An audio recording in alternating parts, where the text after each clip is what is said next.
50 ka mga motor.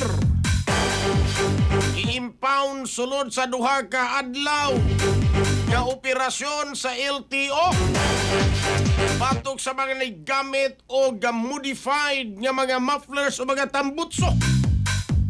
Diyan na, hala, sige, pakusog pag yun mo na inyong tambutso. Ikan sa itong regional nga buhatan. Pagkauba nato ang nagbalita, magbalita, katrupang Almi Mata. Live report.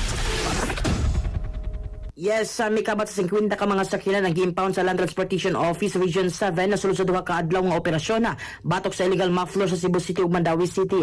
Niadtong Pebrero 23, 21 ka mga motorsiklo ang nasakmit samtang niadtong Pebrero 24 kagahapon nadugangan og 28 ka mga motorsiklo ug usa ka sakinan nga walay balidong nga rehistro ang nadala sa total nga 50 ka unit.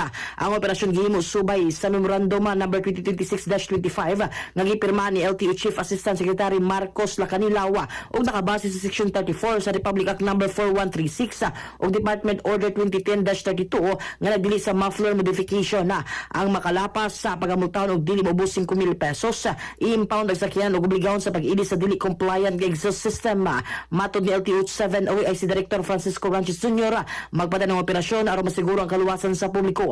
Giawag usab ang mga motorista nga musali sa opisyal nga impormasyon ug siguro nga compliant ang ilang sakyanan aron malikayan ang silot.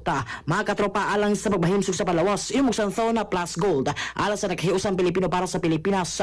Kininyong katropa, Almi Mata, XFM News. XFM report.